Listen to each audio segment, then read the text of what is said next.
안에 배달됩니다. 와우킥 N에서 만나요. 한 주간의 시장을 정리해보고 다음 주 시장을 미리 조망해보는 위클리 뷰 시간. 오늘도 우리은행 더블M그룹 박석현 부부장과 함께하겠습니다. 부부장님 어서 오세요. 예, 안녕하십니까. 오늘 월요일인 줄 알았다. 근데 금요일이다라고 네, 말씀하시는 분들 예. 많으신 것 네. 같아요. 워낙 한 해의 첫 거래일이지만 또 한 주의 마지막 거래일이었던 금요일장이었습니다.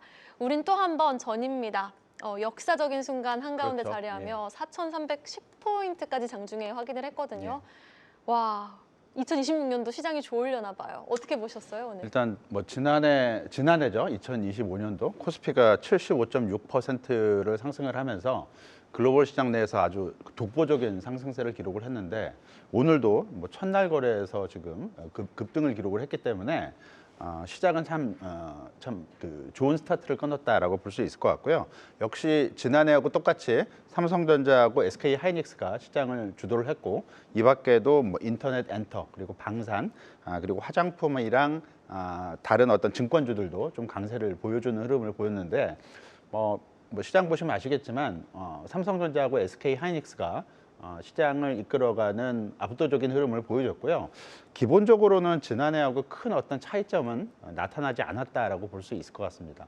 따라서 일단 장의 성격 자체는 변하지 않은 가운데 삼성전자하고 SK 하이닉스의 주도력이 여전히 2026년에도 시장을 이끌어가고 있는 힘을 발휘하고 있다라고 봐야 될 것 같고요. 아직까지는 그 반도체 중심의 랠리가 시장의 어떤 중심 흐름을 계속 차지하고 있다라고 봐야 될 것 같습니다. 네, 알겠습니다. 여전히 반도체 상승 랠리가 좀 지속되고 있는 시장이다. 올 한 해도 계속해서 반도체가 새 역사를 쓸지 한번 지켜보셔야겠습니다. 일단 당장 다음 주에 있을 주요 이벤트와 일정들 좀 살펴보면서 투자 전략 다시 한번 정비를 해보도록 할게요.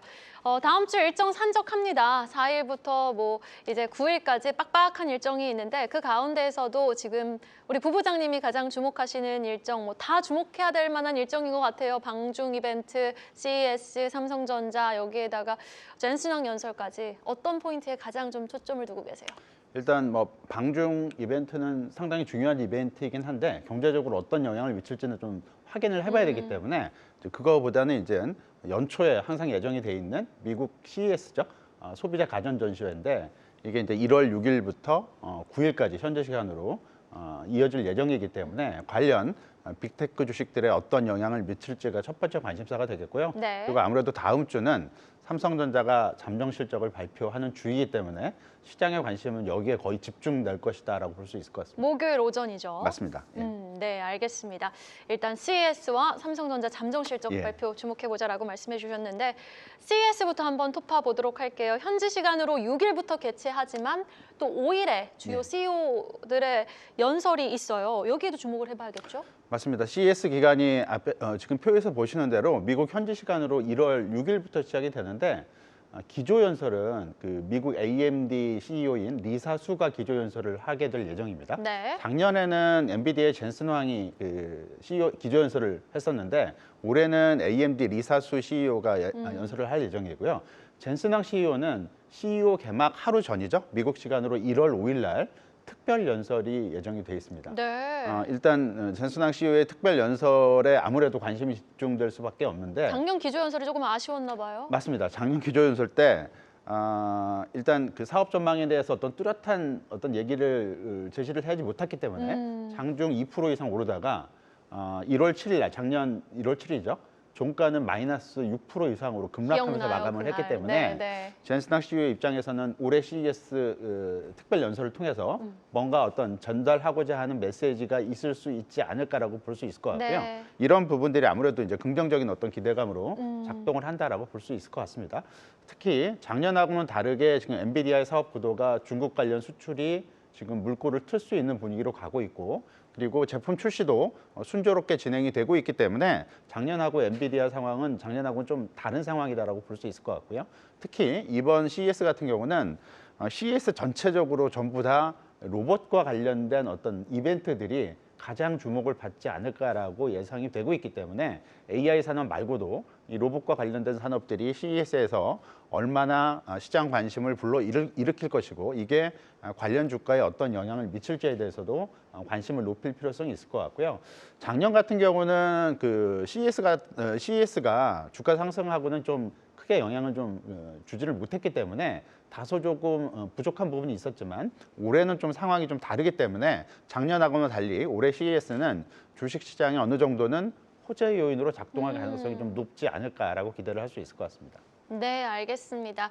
올해 CES 뭐 또 AI 모멘텀이 유효한 쪽, 로봇 쪽, 자율주행 쪽뿐만 아니라 이제 AI 수요에 대해서 얼마나 폭증하고 있는지를 또 특별연설, 젠슨왕 CEO의 특별연설을 통해 우리가 확인해 볼 수 있을 대목이 될 것 같습니다.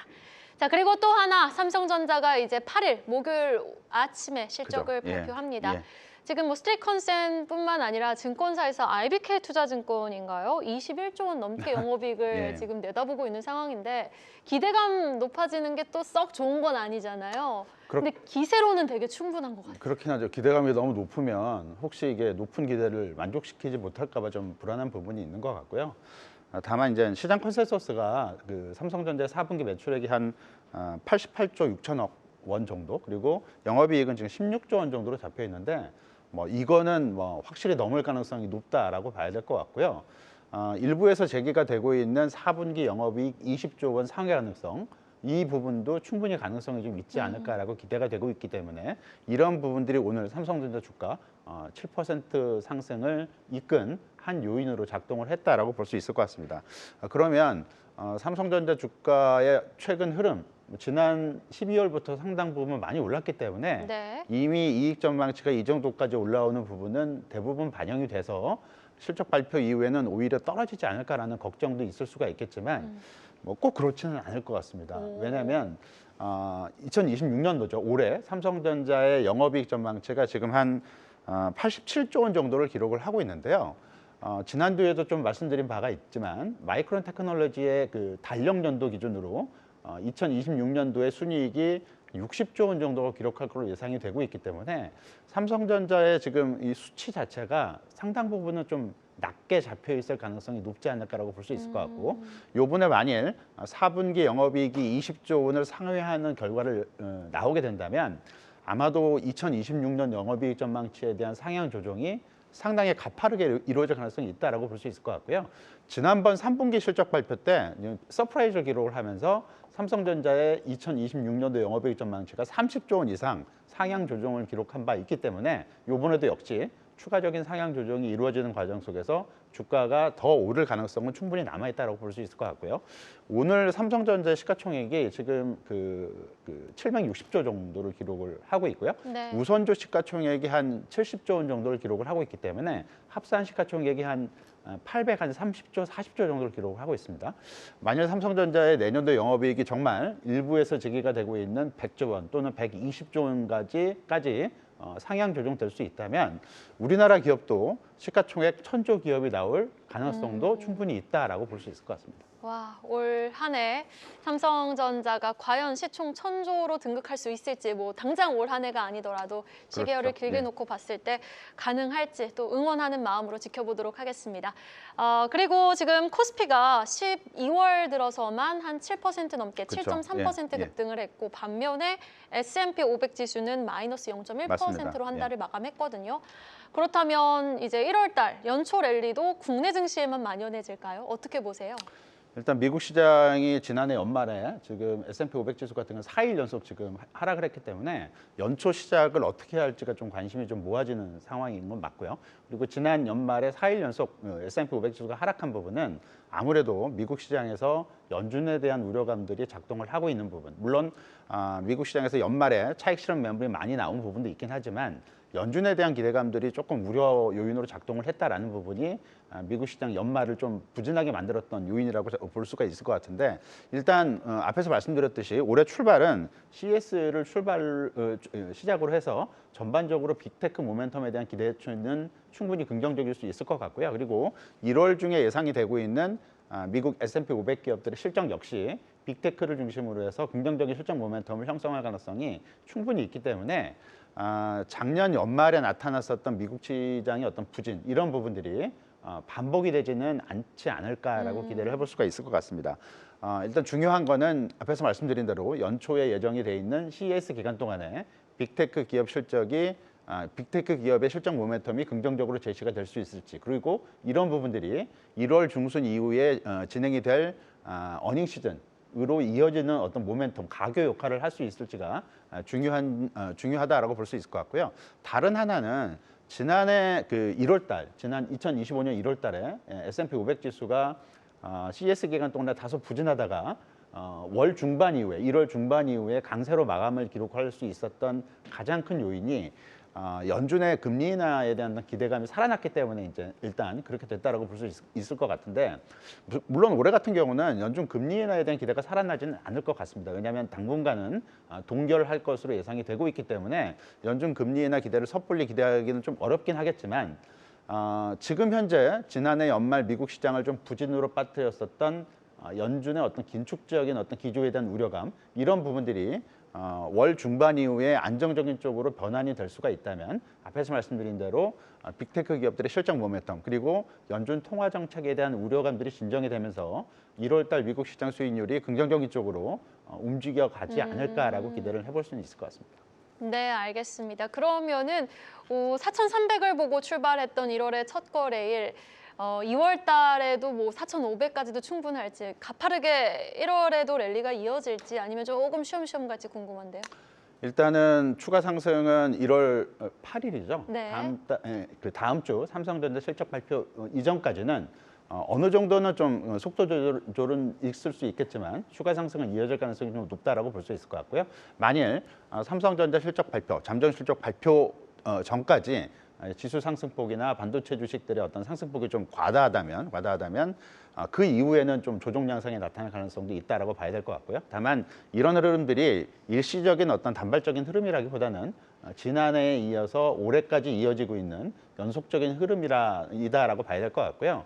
뭐 지수가 5,000포인트를 넘길지 올해 중에 그런 부분들은 뭐 추가적으로 계속 확인을 해 나가야겠지만, 올해 코스피 지수의 상승 여력이 한 20% 이상 정도는 이루어질 수 있지 않을까라고 기대를 해볼 수가 있기 때문에, 연초에 다소 좀 과속을 보인다 하더라도 이런 부분들이 단발적인 상승으로 끝나지 않을 가능성이 더 높다라는 쪽으로 접근할 필요성이 있을 것 같습니다. 네, 알겠습니다. 그리고 방중 이벤트에서 어떤 뉴스가 나와야지 또 우리 시장이 시원하게 상승 모멘텀을 받아갈 수 있을지, 어떤 뉴스를 조금 더 기다려보면은 좀 긍정적인 효과 기대해 볼 수 있을까요? 중국 관련해서 이벤트는 중국 경제 자체가 긍정적으로 움직여서 우리나라 주식시장에 플러스 요인으로 작동할 가능성은 지금 봐서는 상당히 제한적이다라고 봐야 될 것 같고요. 네. 그런 뉴스보다는 우리나라 시장에서 기대할 수 있는 요인은 한학령이 뭐 공식적으로 폐기가 되지 않는다 하더라도 이런 부분들이 다시 작동을 할 수 있는 어떤 모멘텀이 한중 정상회담을 통해서 이루어질 수 있을지가 첫 번째 포인트가 되지 않을까라고 볼 수 있을 것 같고요. 다른 하나는 중국도 역시 지금 IT 산업 그리고 AI 산업에 대한 어떤 관심도가 상당히 높은데, 우리나라와 중국과의 AI 관련된 산업의 어떤 협업, 이런 과정들이 이번 정상회담을 계기로 부각이 될 수 있을지도 중요하다라고 볼 수 있을 것 같고, 네. 이런 부분들은 우리나라 IT, AI 관련된 어떤 모멘텀이 미국 쪽에서만 한정되지 않고 중국 쪽으로도 다시 발현이 될 수 있는 모멘텀으로 작동할 수가 있기 때문에 관심 있게 지켜봐야 될 부분이 되지 않을까라고 볼 수 있을 것 같습니다. 네, 알겠습니다. 다음 주 일정이 산적합니다. 주요 이슈들 짚어주신 포인트 주목해서 다음 주도 대응 전략 꼼꼼하게 세워보시면 좋겠네요. 지금까지 우리은행 WM그룹 박석현 부부장이었습니다. 말씀 고맙습니다. 계속해서 다양한 경제 이슈를 알고 싶다면 구독과 좋아요, 알림 설정 부탁드립니다. AI 캐스터 권미정이었습니다.